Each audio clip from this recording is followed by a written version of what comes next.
Hello, so in this tutorial we're going to be going over switch cases.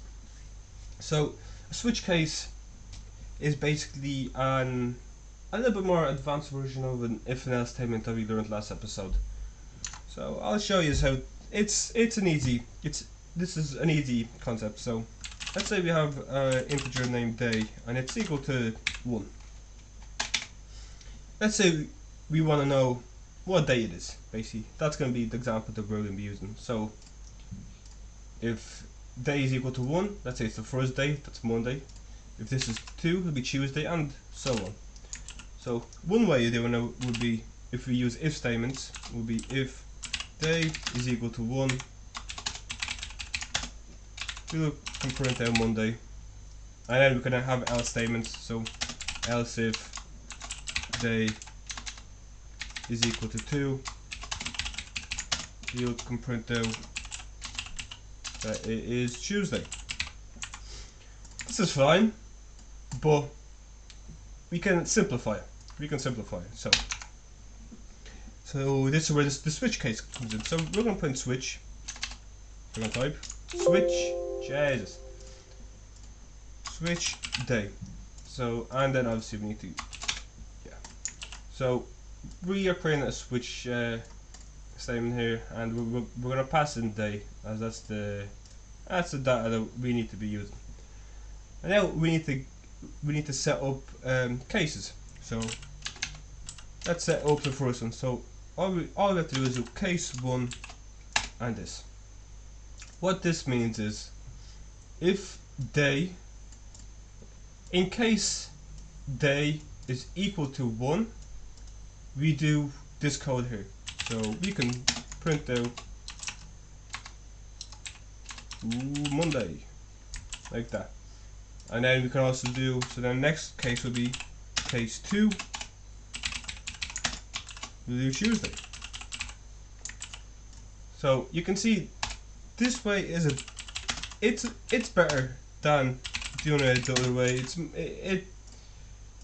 It looks better, it just works a bit better, to be honest. So I do prefer it like this. Obviously you can't use it for all the time.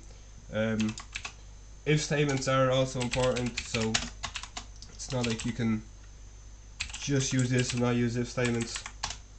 But if you need to do something like this, for example, this is a good way of doing it, and I need to just put everything in.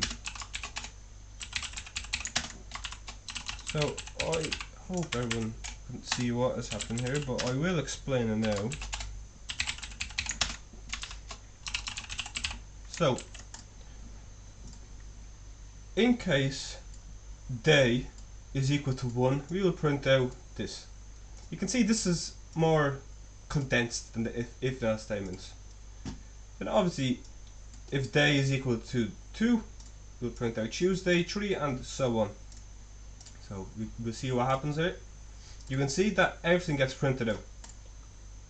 Now the problem is we need a break. Now this is something new that we haven't covered yet. So it's a break statement.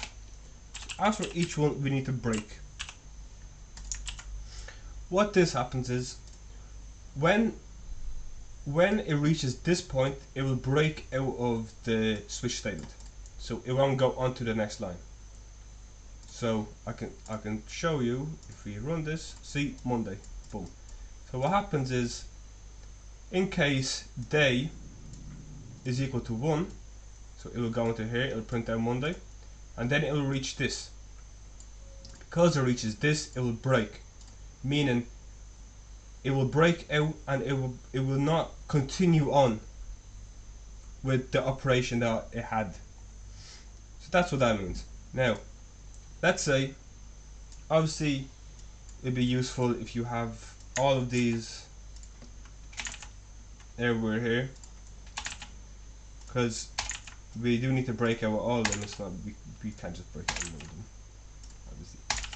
Now, so this kind of works as an if and else, as an if or an if else. So if day is equal to 1, it'll go there, 2 will go there, 3 go there. Now let's say we can't, let's say we pass in 8. None of these are 8, but let's say we want it to do some kind of code, you know, some kind of code that doesn't involve 1 to 7. Alright, so the one that we will use, instead of using case, we will now use default. Now default is just an else statement. So these are all if else's. Sorry, these are all if or if else's. I mean, this one is if, it's because it's the first one, and the rest of these are if else statements. And then this one acts as an else statement. And if none of these are true, so if it's not equal to 1, 2, 3, all the way to 7, it will then do its default one, which is this one. And I guess we can write something like day is not part of the week.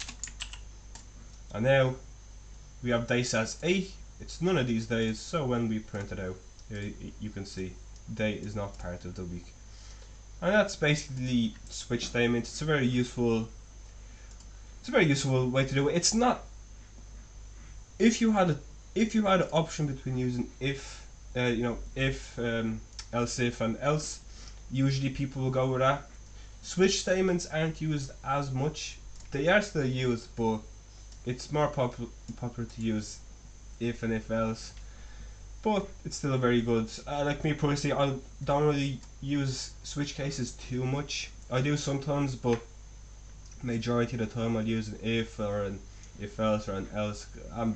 I feel sometimes it's a bit better, but every now and then I would use this. So yeah, this was a tutorial on switch statements.